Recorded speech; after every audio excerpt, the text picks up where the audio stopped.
Welcome runners and aspiring marathoners. Today we're diving into the world of long distance running with a special episode, 10 things I wish I knew before my first marathon. So whether you're a couch potato dreaming of crossing that finish line or a casual jogger looking to step up your game, this episode is for you. I'm your host, Tony James, and I'll be sharing the hard-earned wisdom that comes from learning things the hard way. So lace up those shoes and let's hit the ground running. Number one, it's not just about running. When I signed up for my first marathon, I thought, I can run, so how hard can it be? Oh my, marathon training is like planning a wedding. It takes over your entire life. I remember the day I realised this. I was at my best friend's birthday dinner, staring longingly at a slice of chocolate cake, whilst everybody else dug in. Why?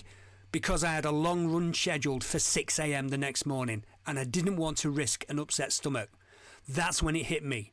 This wasn't just about running anymore. It was about sleep schedules, nutrition, hydration, and saying no to social events that conflicted with training. So here's the deal. Be prepared for marathon training to become your part-time job. It's not just about the hours you spend pounding the pavement. It's about the meal prep, the early nights, the foam rolling sessions, and yes, occasionally turning down that slice of birthday cake. Number two, your toenails might become casualties. Now this one's a bit gross, but hey, we're all friends here, right? No one told me that I might lose toenails during training. I thought my feet were falling apart. Picture this. I was about 2 months into my training, feeling pretty good about myself, and I decided to treat my toenails to a pedicure. Now the nail technician just took one look at my feet and actually gasped. 2 of my toenails were black and blue and one was hanging on by a thread. Turns out this is totally normal for long distance runners. It's caused by repeated impact of your toes hitting the front of your shoes. So if you're planning on running a marathon, maybe hold off on those pedicure gift cards. Instead, invest in some good quality running socks and shoes that fit properly. Your toenails will thank you, or at least the ones that are still around will. Number 3, chafing is real and it's not your friend. Okay, let's talk about something that's rarely discussed in polite company. Chafing. Before my first marathon, I had no idea my body could betray me like this. I learnt about chafing the hard way during a 15-mile training run. It was a hot day and I was wearing a new running shirt. Big mistake. By mile 10, I felt like my skin was on fire. When I got home and took off my shirt, I had angry red marks everywhere. The fabric had rubbed against my skin. Here's the lesson. Invest in good quality, moisture-wicking running gear. And for the love of all that is holy, use anti-chafing products. Body Glide or petroleum jelly, it'll become your best friend. Apply it everywhere, and I mean everywhere. Your nipples, underarms, thighs, feet, anywhere skin meets skin or skin meets fabric. Trust me, future you will be eternally grateful. Number 4, the importance of proper fueling. When I started training, I thought I could just run on determination and willpower. Turns out, your body needs actual fuel. Who knew? I hit the wall hard during my first 18-mile training run. It was around mile 15. I felt like I was running through molasses. My vision was blurry, my legs felt like lead, and I was pretty sure I could see through time. I barely made it home when I proceeded to eat everything in sight. That's when I learnt about the importance of proper fueling. Your body needs carbs to keep going during long runs. Energy gels, sports drinks, and even good old-fashioned jelly babies can be lifesavers. But here's the catch. You need to practice your fueling strategy during your training. Don't just wait until race day to try that new energy gel. Your stomach might not appreciate the surprise. 5. Recovery is just as important as training. In the beginning, I thought rest days were for the weak. I was going to train hard every single day and become a superman. Instead, I nearly became a broken man. After halfway through my training,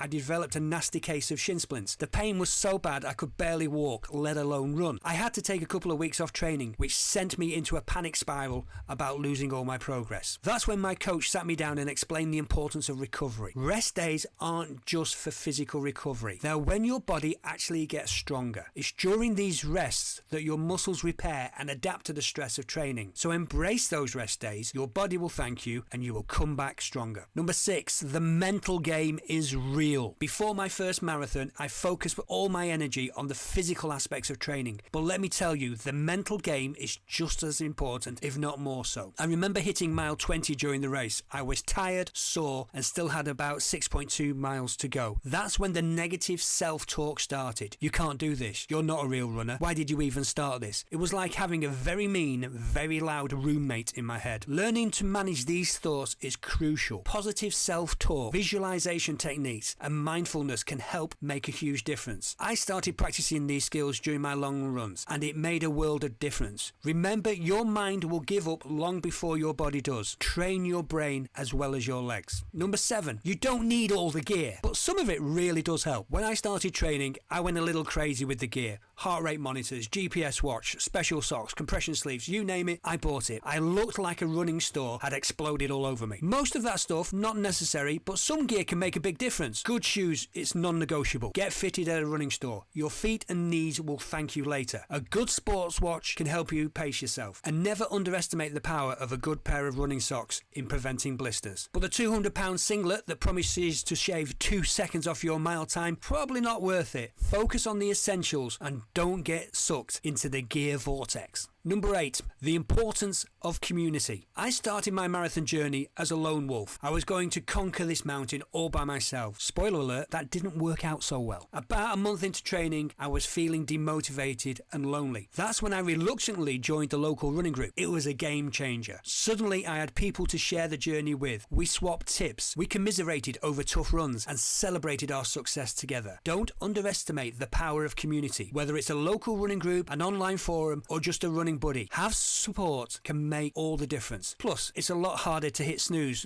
on your alarm when you know somebody's waiting for you. Number 9, your body will do weird things. Nobody told me that marathon training would turn my body into a science experiment. Suddenly, I was dealing with all sorts of new and exciting bodily functions. For example, did you know that long distance running can affect your digestive system? I sure didn't until I had to make an emergency pit stop in someone's front yard during a long run. Not my proudest moment. Then there are the hunger pangs. I once ate an entire pizza by myself after a 20-mile run and was still hungry. My grocery bill doubled. I was constantly thirsty. Don't even get me started on those weird tan lines. Point is, your body will go through changes. Some of them might be uncomfortable or embarrassing, but they are all normal. Embrace the weirdness. It means you're pushing your limits. Number 10, the finish line is just the beginning. Finally, here's something I really wish I'd known crossing the finish line of my first marathon. It isn't the end of the journey. It's just the beginning. I had built up the marathon so much in my mind that when it was over, I felt a little lost. What now? That's when I realised the real victory wasn't just finishing the race. It was all those small wins along the way. The first time I ran 10 miles without stopping. The day I finally figured out fueling properly. The morning I chose to go for the run instead of hitting snooze. The marathon taught me that I'm capable of so much more than I ever imagined. And that lesson applies to every aspect of life, not just running. So whether you're considering your first 5k or dreaming of a marathon, remember this: the joy is in the journey. Embrace the process, learn from the setbacks, and celebrate every milestone along the way. And who knows, maybe one day you'll be the one sharing your own 10 things I wish I had known list. Until then, keep putting one foot in front of the other. You've got this. And there you have it, the 10 things I wish I knew before my first marathon. I hope this has given you some insight into the wild and wonderful world of marathon training. Remember, every runner's journey is unique, but we're all in this together. So lace up those shoes, hit those pavements, and who knows, maybe I'll see you